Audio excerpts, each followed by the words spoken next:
বিচারপতি সৌগত ভট্টাচার্য কিছু শর্ত রাখলেন এবং সেই শর্তের মধ্যে বিদেশ যেতে পারবেন না, বিদেশে যাওয়ার আগে অনুমতি নিতে হবে, বা তদন্তে সহযোগিতা করতে হবে, নোটিশ পাঠাতে হবে 48 ঘন্টা আগে, এই সমস্ত শর্ত রাখলেন। কিন্তু তার আগে, এটা হচ্ছে আরামবাগে 29 এপ্রিলের আগে, দ্বিতীয় দফার ভোটের আগে, আরামবাগে গাড়ির ছাদে দাঁড়িয়ে যে হুমকি দিয়েছিলেন, হুঁশিয়ারি দিয়েছিলেন, সেখানেই বিচারপতি সৌগত ভট্টাচার্য বিভিন্ন প্রশ্ন তুলেছিলেন, পর্যবেক্ষণে মন্তব্য করেছিলেন যে একজন তৃণমূল সাংসদ, একজন জনপ্রতিনিধি, তিনি কিভাবে এ ধরনের হুঁশিয়ারি দিতে পারেন। অমিত শাহ এসে যেটা বারবার বলেছিলেন, তোলাবাজ, সিন্ডিকেট, দুর্নীতি, ধর্ষক যারা, তাদেরকে শাস্তি দেওয়া হবে। কিন্তু একজন প্রধানমন্ত্রীর নাম না করে বা স্বরাষ্ট্রমন্ত্রীর নাম না করে তিনি জল্লাদ বলেছিলেন, আরো অনেক কিছু বলেছিলেন, সেটা শোনাবো তোমাদের দর্শকদেরকে। একেবারে সঙ্গে দেখো, শুনিয়ে নি দর্শকদের ঠিক সেদিন কি বলেছিলেন আরামবাগে দাঁড়িয়ে অভিষেক বন্দ্যোপাধ্যায়। 4 তারিখে তৃণমূল আরামবাগ জিতুক বা হারুক, আমরা গতবারও আরামবাগ হেরেছিলাম, গোঘাট হেরেছিলাম, খানাকুল হেরেছিলাম, পুরসুরা হেরেছিলাম, কিন্তু উদারতা পার পেয়ে গেছিলে। এবার আমি নিজে দায়িত্বে থাকবো। 4 তারিখ 12টার পরে কোন জল্লাদের কত ক্ষমতা আর কার দিল্লির বাবা কাকে বাঁচাতে আসে, আমি 4 তারিখ দেখবো। অয়ন, রাজনৈতিক নেতাদের এহেন মন্তব্য, ভাষার মর্যাদা নিয়ে সরাসরি প্রশ্ন উঠে যায়। একেবারে জনসমক্ষে এইভাবে মন্তব্য করছেন অভিষেক বন্দ্যোপাধ্যায়। এটাই তো প্রশ্ন তুলেছেন সৌগত ভট্টাচার্য, বিচারপতি, হাইকোর্টের বিচারপতি সৌগত ভট্টাচার্য, যে একজন জনপ্রতিনিধি, তৃণমূলের সর্বভারতীয় সাধারণ সম্পাদক, তার গুরুত্ব অনেক বেশি। কিন্তু কেন এমন দায়িত্ব জ্ঞানহীন মন্তব্য করেছেন অভিষেক বন্দ্যোপাধ্যায়? তখন কল্যাণ বন্দ্যোপাধ্যায় বললেন, হয়তো ভোটের আগে তো খুব উত্তেজনা ছড়ায়, সেই উত্তেজনার পরিপ্রেক্ষিতে হয়তো বলে ফেলেছেন। তারপরেও সৌগত ভট্টাচার্য, বিচারপতি সৌগত ভট্টাচার্য, তার পর্যবেক্ষণে অনড়। যে আপনি কি মনে করেন যে একজন জনপ্রতিনিধি এই রকম মন্তব্য কখনো করা উচিত? আপনি কি মনে করেন যে একজন জনপ্রতিনিধি, একজন প্রধানমন্ত্রী বা স্বরাষ্ট্রমন্ত্রী বা প্রতিরক্ষা মন্ত্রী বা রাজনৈতিক নেতৃত্বকে এইভাবে আক্রমণ করতে পারেন, এই রকম হুঁশিয়ারি দিতে পারেন, এরকম জল্লাদ বলতে পারেন? বিচারপতি সৌগত ভট্টাচার্য বারবার এই প্রশ্ন তুলেছেন। কল্যাণ বন্দ্যোপাধ্যায় একেবারে অয়ন একবার নয়, মানুষ উত্তেজনাবশত বলে ফেলেছে জনসমক্ষে, কিন্তু অভিষেক বন্দ্যোপাধ্যায় তো বারবার এহেন মন্তব্য করেছেন।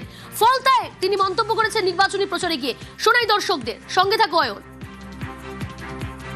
জাহাঙ্গীর আমাকে আস্তে আস্তে বলেছে, দাদা সব দিয়েছো, একটা বৈদ্যুতিক চুল্লি করে দিতে হবে। আমি ভাবলাম 4 তারিখ ফল বেরোনোর পর কিছু লোক তো হার্ট অ্যাটাক করবে, তাদের সৎকারটাও ভালো করে করা আমাদের উচিত।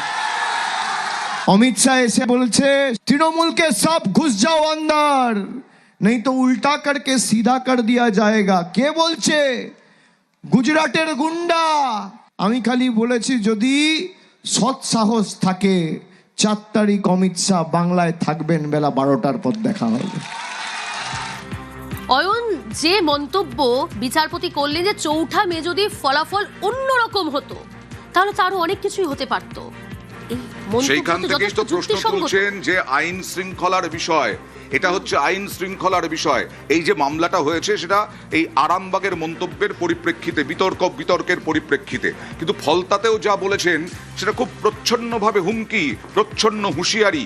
এবং সেইখানেই বিচারপতি সৌগত ভট্টাচার্যর প্রশ্ন, পর্যবেক্ষণ, মন্তব্য যে যদি 4 তারিখে অন্যরকম ফল হতো তাহলে কি হতো? তাহলে কি গোটা রাজ্যে আইন শৃঙ্খলা পরিস্থিতি একেবারে ভেঙে পড়তো, খুন হতো, রক্তপাত হতো? এই রকম ভাবেই বিচারপতি আশঙ্কা প্রকাশ করেছেন। কিন্তু তারপরেও তাকে রক্ষা কবচ দিয়েছেন এবং তদন্ত চলবে। এই মন্তব্য নিয়ে তদন্ত চলবে। অভিষেক বন্দ্যোপাধ্যায় নিজেই আবেদন করেছিলেন রক্ষা কবচের জন্য, সেই রক্ষা কবচ পেলেন, কিন্তু তদন্ত চলবে। এবার রাজ্য কিভাবে তদন্ত চালাবে এই মন্তব্যের পরিপ্রেক্ষিতে, বিশেষ করে ফলতাটাও এর সঙ্গে জুড়বে কিনা, যেটা আমরা শোনালাম, সেই বিষয়গুলো এখন নজরে রাখবো আমরা। আমাদের প্রত্যেকের নজর থাকবে। ধন্যবাদ অয়ন। কথা বলছিলাম নিউজ 8 এর অয়ন ভট্টাচার্যের সঙ্গে।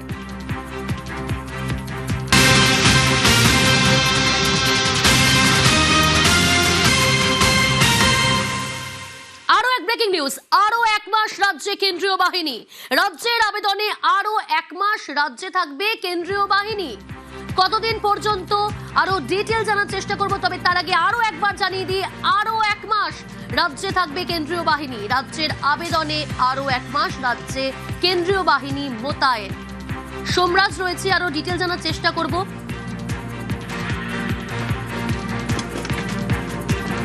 সোমরাজ, বোঝার চেষ্টা করব কতদিন পর্যন্ত কেন্দ্রীয় বাহিনী থাকবে রাজ্যে এবং একই সঙ্গে কি কারণে এই সিদ্ধান্ত।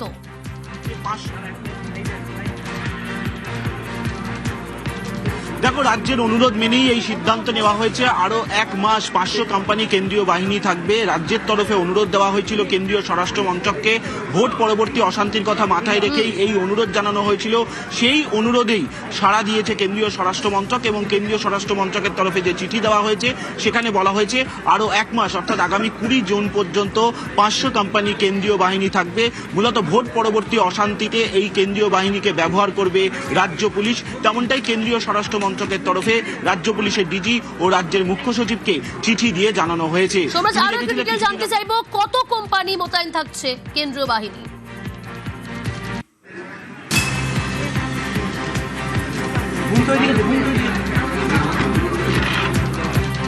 বেশ, আমরা আবারও যোগাযোগ করবো, তবে তার আগে আরো একবার জানাই, আরো 1 মাস রাজ্যে কেন্দ্রীয় বাহিনী মোতায়েন।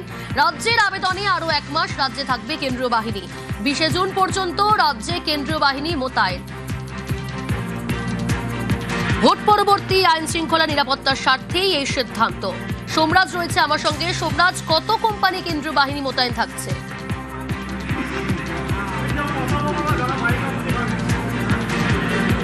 সোমরাজ, শোনা যাচ্ছে? দেখো, 500 কোম্পানি কেন্দ্রীয় বাহিনী মোতায়েন থাকবে, তেমনটাই সিদ্ধান্ত নেওয়া হয়েছে কেন্দ্রীয় স্বরাষ্ট্র মন্ত্রকের তরফে এবং রাজ্য স্বরাষ্ট্র মন্ত্রকের তরফে মূলত এই আবেদন জানানো হয়েছিল কেন্দ্রকে, যাতে আরো 1 মাস অন্তত কেন্দ্রীয় বাহিনী রাজ্যে থাকে এবং সেই মোতাবেকই রাজ্যের অনুরোধে সাড়া দিয়ে কেন্দ্রীয় স্বরাষ্ট্র মন্ত্রকের তরফে এই সিদ্ধান্ত নেওয়া হয়েছে এবং কেন্দ্রীয় স্বরাষ্ট্র মন্ত্রকের তরফে রাজ্যকে জানিয়ে দেওয়া হয়েছে 500 কোম্পানি কেন্দ্রীয় বাহিনী আরো 1 মাস অর্থাৎ আগামী 20 জুন পর্যন্ত রাজ্যে থাকছে। মূলত ভোট পরবর্তী অশান্তির কথা মাথায় রেখেই কেন্দ্রীয় স্বরাষ্ট্র মন্ত্রকের তরফে এই 500 কোম্পানি কেন্দ্রীয় বাহিনী মোতায়েন রাখার সিদ্ধান্ত নেওয়া হলো। রাজ্য পুলিশের সঙ্গে সমন্বয় রেখেই এই কেন্দ্রীয় বাহিনী কাজ করবে এবং রাজ্যের যে স্পর্শকাতর অঞ্চল এবং রাজ্য পুলিশের তরফে যে অঞ্চলগুলি বলা হবে কেন্দ্রীয় বাহিনী, সেই এলাকাগুলিতেই আপাতত মোতায়েন করা থাকবে। অর্থাৎ আগামী 20 জুন পর্যন্ত রাজ্যে 500 কোম্পানি কেন্দ্রীয় বাহিনী মোতায়েন থাকবে। বেশ, গরিবের ত্রাণ তৃণমূল নেতার গোডাউনে, ত্রাণ নিয়ে দুর্নীতির অভিযোগ। এই খবরে নজর রাখবো, সরাসরি মুখ্যমন্ত্রী শুভেন্দু অধিকারী বক্তব্য রাখছেন। নাগরিক পরিষেবা এবং উন্নয়ন নিয়ে একটি মিটিং করলাম। মূলত 1 দশকেরও বেশি সময় ধরে হাওড়া কর্পোরেশন ইনক্লুডিং বালি তার নির্বাচন না হওয়ার ফলে এখানে জনগণের নিত্যদিনের যে পরিষেবা ভীষণভাবে বিঘ্নিত হচ্ছিল। তার সাথে সাথে বিদায়ী সরকারের যে দৃষ্টিভঙ্গি ছিল, তাদের কাছে রেল ছিল শত্রু এবং হাওড়া সিটি রেলকে বাদ দিয়ে রেলের যে সিস্টেম আছে, রেলের যে আধিকারিকরা রয়েছে, রেলওয়ে অর্গানাইজেশন রয়েছে, তাকে বাদ দেওয়া হয় না। আমরা এখানে হাওড়া পুলিশ কমিশনারেট এলাকার 4 জন এমএলএ সহ আমাদের ডিস্ট্রিক্ট ম্যাজিস্ট্রেটের নেতৃত্বে সিভিল অ্যাডমিনিস্ট্রেশন ইনক্লুডিং এইচএমসি এবং Bally municipality, KMDA, Howrah improvement trust, HIT, ডিজিপির নেতৃত্বে সিপি সহ পুলিশ আধিকারিকরা এবং আমাদের জিএম 2 জন ছিলেন, ইস্টার্ন এবং সাউথ ইস্টার্ন, ডিআরএম ছিলেন, রেলওয়ে অথরিটি। আমরা ফুল কোঅর্ডিনেশন মিটিং করলাম। কর্পোরেশনের ক্ষেত্রে প্রায়োরিটি 1 পরিশ্রুত পর্যাপ্ত পানীয় জল, 2 ক্লিনিং, 3 নিকাশি ব্যবস্থা, 4 অন্যান্য নাগরিক পরিষেবাগুলোকে ইনক্লুডিং পার্ক থেকে শুরু করে স্বাস্থ্য কেন্দ্র থেকে শুরু করে পৌরসভা পরিচালিত এডুকেশন ইনস্টিটিউশন থেকে শুরু করে সেগুলোকে ঠিকঠাক করে করা। একটা কোঅর্ডিনেশন কমিটি হয়েছে, তাকে কোঅর্ডিনেট করবেন ডিস্ট্রিক্ট ম্যাজিস্ট্রেট, আর তাকে মনিটরিং করবেন রাজ্যের মিউনিসিপ্যাল অ্যাফেয়ার্সের সেক্রেটারি মিস্টার খলিল আহমেদ। আমরা রেলের পার্টি কি কি কাজ, আমাদের পার্টি কি কি কাজ, এর একটা লিস্ট আমরা করব। জেনারেল ম্যানেজাররা তাদের ইঞ্জিনিয়ারিং সেলকে নিয়ে এসেছিলেন, তাকেও যুক্ত করে দিয়েছে। হাওড়া শহরের প্রাথমিক চাহিদাগুলো পূরণ করে লং টার্মে হাওড়াকে আরো বিকশিত নগরী তৈরি করা এবং ডিলিমিটেশন, ওয়ার্ড ডিলিমিটেশনের কাজ কমপ্লিট করে যত দ্রুত সম্ভব এই বছরের মধ্যে নির্বাচিত কর্পোরেশন বা পৌরসভার হাতে দায়িত্বভার হস্তান্তর করার প্রক্রিয়া শুরু করার জন্য আমরা আজকের মিটিং এ সিদ্ধান্ত নিয়েছি। মাননীয় 4 জন বিধায়ক তারা কর্পোরেশনকে, পুলিশকে, জিএম কে পরামর্শ দেবেন, আর সেই পরামর্শ অনুযায়ী তারা কাজ করবে। আমরা আর্জেন্ট ওয়ার্ক 3 মাসের পরিকল্পনা এবং যতক্ষণ না নির্বাচন হচ্ছে কর্পোরেশনের তার পরিকল্পনা, রেলের সঙ্গে সমন্বয় এবং বিগত দিনে অবৈধ যে সমস্ত বিল্ডিং এখানে তৈরি হয়েছে তার ফ্যাক্ট ফাইন্ডিং অনুসন্ধানকারী টিম তৈরি করে যতগুলো জলাশয় বুঝিয়ে দেওয়া হয়েছে তার বিকল্প জলাশয় তৈরি করার পরিকল্পনা থেকে শুরু করে আমাদের অন্যান্য যে সমস্ত নীতি বিরোধী দুর্নীতি সম্পর্কিত যে সমস্ত কাজ করেছেন কিছু বিল্ডার্সরা, সেই বিষয়ে আমরা আলোচনা করে তদন্ত করার ব্যবস্থা করেছি। রাজনৈতিক হিংসা এবং অন্যান্য আইন শৃঙ্খলা জনিত যা যা ঘটনা বিগত কয়েক বছরে ঘটেছে, ইনক্লুডিং মহিলাদের উপর অত্যাচার, পুলিশকে পরিষ্কার বলা হয়েছে নতুন করে এফআইআর করতে, এফআইআর নিতে, অ্যাকশন নিতে, এবং বিশেষভাবে গতকাল থেকে অনুপ্রবেশকারীদেরকে কোর্টে না পাঠিয়ে বাংলাদেশ বর্ডারে বিএসএফ এর কাছে পাঠানোর যে আইন কালকে কার্যকর হয়েছে গতকাল পশ্চিমবঙ্গে, পুলিশ কমিশনারকে এবং আরপিএফ কে ডাইরেক্টলি বলে দেওয়া হয়েছে হাওড়া স্টেশন থেকে সিএ এর আওতায় পড়েন না এমন বাংলাদেশি অবৈধ অনুপ্রবেশকারী ধরা পড়লে কোর্টে পাঠাবেন না, তাকে ভালো করে খাওয়া দাওয়া করিয়ে সোজা বনগা পেট্রোপল সীমান্তে নইলে বসিরহাটে বিওপির কাছে পৌঁছে দেওয়ার ব্যবস্থা করতে এবং তার সংখ্যা প্রত্যেক সপ্তাহে থ্রু ডিজিপি সিএমওতে পাঠাতে হবে। Is there any question?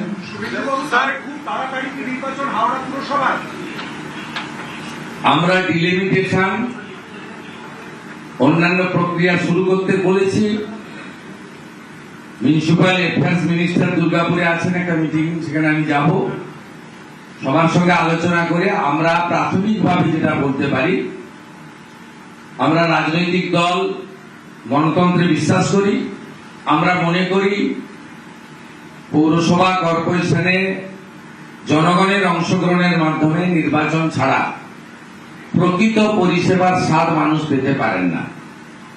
তাই আমাদের বিশ্বাস আমরা ডিসেম্বরের মধ্যে সব ঠিকঠাক থাকলে ডিলিমিটেশন ইত্যাদি ইত্যাদি আমরা গণতান্ত্রিক পৌর বোর্ডের হাতে হাওড়া কর্পোরেশন এবং বালি তুলে দিতে পারি।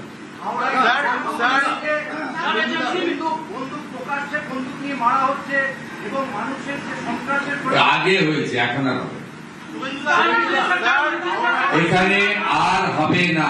এখানকার সিপি কে নিয়োগ করেছিলেন ইলেকশন কমিশন, আমি মনে করি হি ইজ কম্পিটেন্ট। আমি মনে করি তাকে কিছু ইনপুট দেওয়া হয়েছে, তার ম্যান পাওয়ার শর্টেজ আছে, তার লজিস্টিক সাপোর্ট শর্টেজ আছে, এইসব সাপোর্ট গুলো গভর্নমেন্ট তাকে দেবে, উনি করবেন।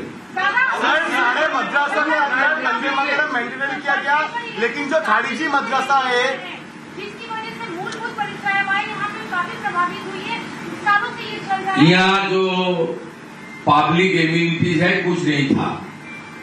आज का ये हाई लेवल का मीटिंग में यही संदेश है, तुरंत सीवरेज सिस्टम से लेकर ड्रिंकिंग वाटर से लेकर जो नागरिक सुविधा अभी चालू करना चाहिए, हेल्थ केयर का सिस्टम, प्राइमरी एजुकेशन का सिस्टम, रेल का साथ तालमेल करके जो कॉर्पोरेशन को देना चाहिए था वो हम लोग आज से शुरू कर दिया।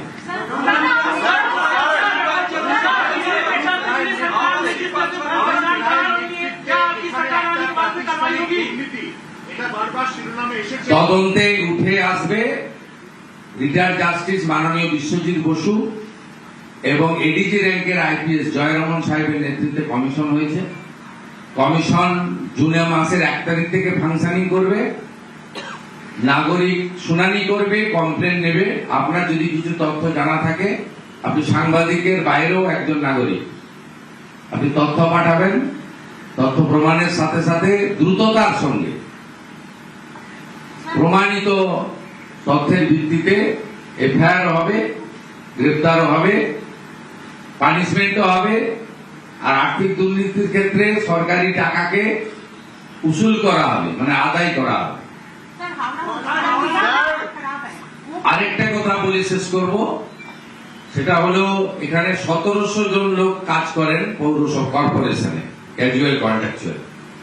আমাদের কাছে প্রাথমিক অভিযোগ এসেছে 500 জন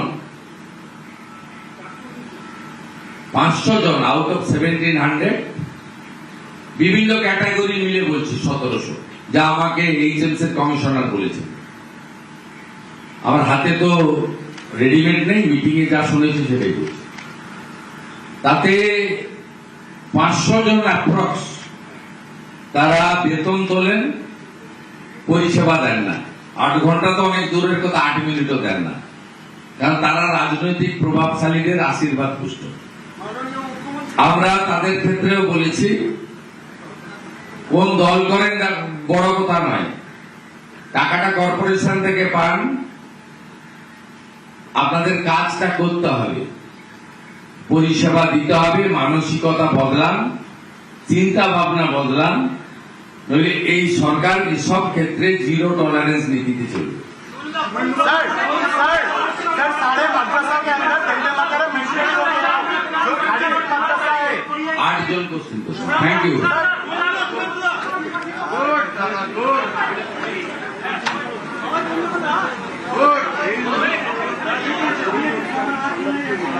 মুখ্যমন্ত্রী শুভেন্দু অধিকারী হাওড়ায় প্রশাসনিক বৈঠক সেরে সাংবাদিক বৈঠক করলেন। বেশ কিছু গুরুত্বপূর্ণ সিদ্ধান্ত নেওয়া হয়েছে আজকের এই বৈঠকে। যে গুরুত্বপূর্ণ বিষয়গুলো নিয়ে আলোচনা করা হয়েছে, আমরা যেমনটা বৈঠকের আগেই বলছিলাম যে হাওড়া হচ্ছে বাংলার ম্যানচেস্টার বলা হতো একসময়। সেই হাওড়ায় মূলত যে সমস্যা, পানীয় জল, নিকাশি, সেই সমস্ত বিষয় নিয়ে আলোচনা হয়েছে। এবং অত্যন্ত গুরুত্বপূর্ণ বিষয়, নাগরিক পরিষেবায় কোঅর্ডিনেশন কমিটি গঠন এবং সেই কমিটির নেতৃত্বে জেলা শাসক। এবং এবছরই হাওড়া ও বালি পুরসভায় ভোট হবে। সব কাজ শেষ করে দ্রুত ভোট সম্পন্ন করে পুরসভাগুলোকে দায়িত্ব দিয়ে দেওয়া হবে।